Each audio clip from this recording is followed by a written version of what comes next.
ছেলেদের কথা একই। তুমি দেখো আজকে তুমি কি করবা। আমি কিন্তু খুব কম সময়ে মন খারাপ থাকে, আমার খুব কম সময়। আমার খুব মনে পড়ে না লাস্ট কবে আমার মন খারাপ হয়েছে, কারণ আমার মন খারাপ হওয়ার কোন কারণে আমি দেখি না। আমার প্রত্যেকটা মুহূর্তকে আমি এনজয় করি, প্রত্যেকটা মুহূর্ত। তো আমার কিন্তু সামনে মাসে বিসিএস রিটেন পরীক্ষা, বিসিএস প্রিলি অনেকদিন আগে গত বছর ঠিকছি, ওটার রিটেন পরীক্ষা সামনে মাসে। তো এরপরও আমি কিন্তু এখান পর্যন্ত আসছি, মানে আমি খুব এনজয় করতে চাই। আমার সফলতা পরের কথা, সেটা তো আমার বড় গোল আছে, কিন্তু আমি প্রত্যেকটা মুহূর্তকে এনজয় করতে চাই। কিন্তু তুমি কি পারবা সেই এনজয়টা করতে? এই ছেলেদের কথাই যদি বলি, তুমি কিন্তু এনজয় করতে পারবা না। আজকে খেলতেছো না, ওই খেলাটা আমি খেলছি এক সময়, হায়ারে খেলতে যেতাম, হায়ারে ক্রিকেট খেলতাম। তো এই যে ব্যাপারগুলো ছিল, এগুলা তুমি খেলতেছো, কিন্তু তোমার আসল কাজটা কি সেইটা করতেছো কি?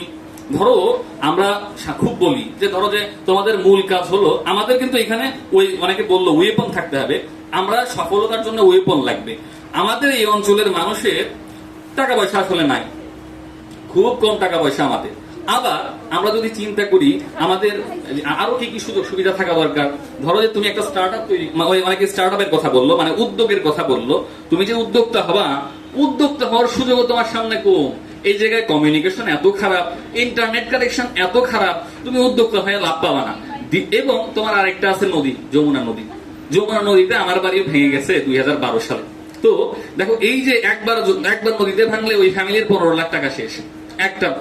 একবার ঢাকা ভাঙলে তো ঢাকার ধরো যে কোটিপতি যারা আছে তারা রাস্তায় নামে, আমাদের চেয়ে খারাপ অবস্থা হয়ে যাবে।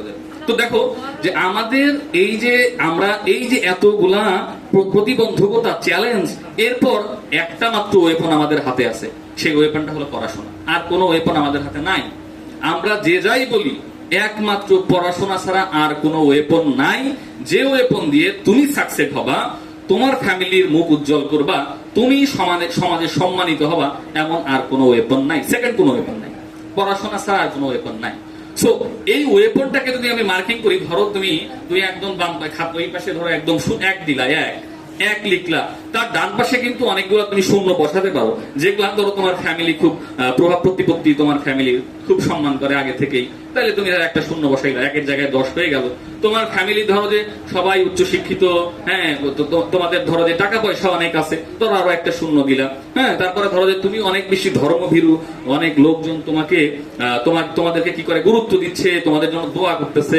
হ্যাঁ, তোমরা হুজুর মানুষ, কিংবা হুজুরদের খুব কাছে চলতেছো, দোয়া খায় খুব পাচ্ছ, আরো একটা শূন্য দিলাম, 1000 হলো। এভাবে শূন্য দিলে বাড়তেই থাকবে, কিন্তু ওই একটা যদি না থাকে, সবকিছু মিলে ভ্যালু কত? জিরো। তুমি আসলে জিরো যদি ওই পড়াশোনাটা না থাকে। তোমাকে এই বিষয়টা মাথায় রাখতে হবে, পড়াশোনা না থাকলে তোমার ভ্যালু জিরো, তোমার ওই একটাকে ঠিক রাখতে হবে। তুমি খেলাধুলা করছো, আইপিএল খেলা দেখতেছো, 3টা-5টা প্রেম করতেছো, নাকি আরো কি করতেছো, এটা কোনো ম্যাটার করে না। তুমি করো, তুমি 3-4টা না 5টা আরো বেশি প্রেম করো, সমস্যা নাই, কিন্তু ওই পড়ার সময়টা ঠিক রেখে। ওই পড়াটা যদি ঠিক না রাখতে পারো, তোমার গার্লফ্রেন্ড একটাও থাকবে না, কিংবা তোমার যদি মেয়েদের কথাই যদি বলি, আলটিমেটলি তোমাকে ভালো কেউ বিয়েও করবে না।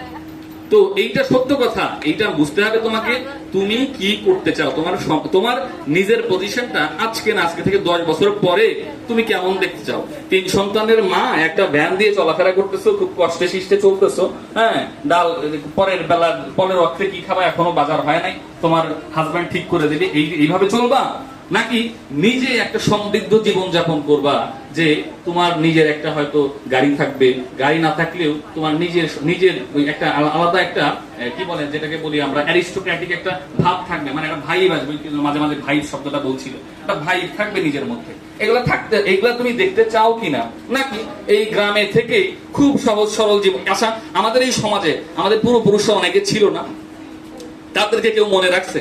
কয়েকজন মানুষকে মনে রাখছে এই সমাজ কাউকে মনে রাখেনি, শুধুমাত্র সফলদের মনে রাখছে।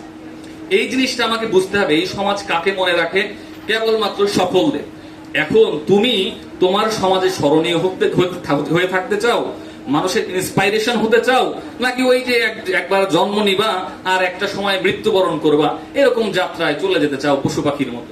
অনেক পশু পাখি তো আমাদের চারপাশে জন্ম নেয় আবার মরে যায়, ওদের খোঁজ খবর আমরা জানি না। ওরকম পশু পাখির জীবনযাপনটা তোমরা চাও, নাকি এমন কেউ হতে চাও তোমাকে পরবর্তী প্রজন্ম কিংবা তার পরের প্রজন্ম মনে রাখুক, এই রকম যোগ্যতা তুমি অর্জন করতে চাও?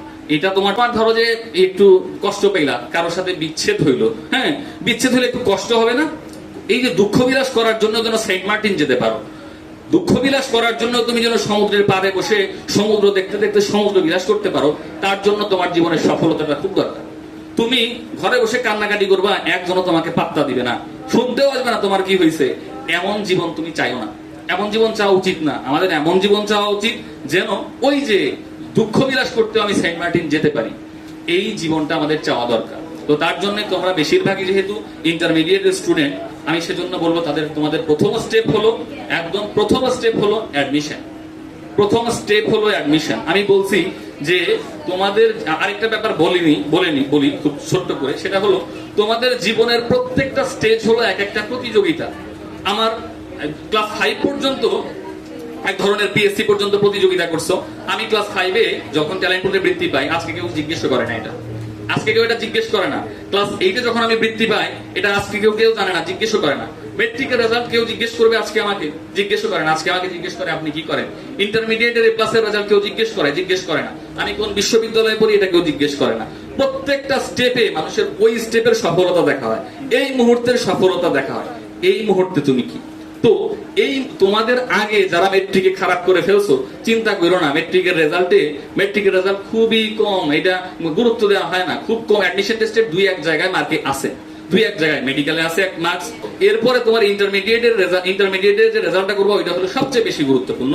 ইন্টারমিডিয়েটের রেজাল্টের উপর বেশ কিছু জায়গা লাইক বুয়েটে বা ইঞ্জিনিয়ারিং গুলোতে তুমি ভর্তি পরীক্ষা দিতে পারবা কিনা সেটা ডিপেন্ড করবে ইন্টারমিডিয়েটের রেজাল্টের উপর, সেগুলো তোমাদের জন্য গুরুত্বপূর্ণ, এটা করবা। আমি বললাম কি, যারা খারাপ করে ফেলছো মেট্রিকে, ভুলে যাও, তোমার ওই খারাপ কথা কেউ মনে রাখবে না। ইন্টার A+ পেয়ে দেখাও না, তোমাকেই সবাই নাচবে, তোমাকে মাথায় নিয়ে তোমার ফ্যামিলি নাচবে, তোমার সমাজের যে কোনোদিন খোঁজ নেয় না ওই হয়তো চেয়ারম্যান মেম্বার বলবে অমুকের ছেলে A+ পাইছে। দেখা স্বপ্ন শিখর ফাউন্ডেশন ওরা যাত্রা শুরু করলো। স্বপ্ন শিখর ফাউন্ডেশন তোমরা এখন যেখানে আসো, এটাকে আমরা সর্বোচ্চ শেকড় বলতে পারি, একটা একদম শেকড়ে আসো, নিচে আসো।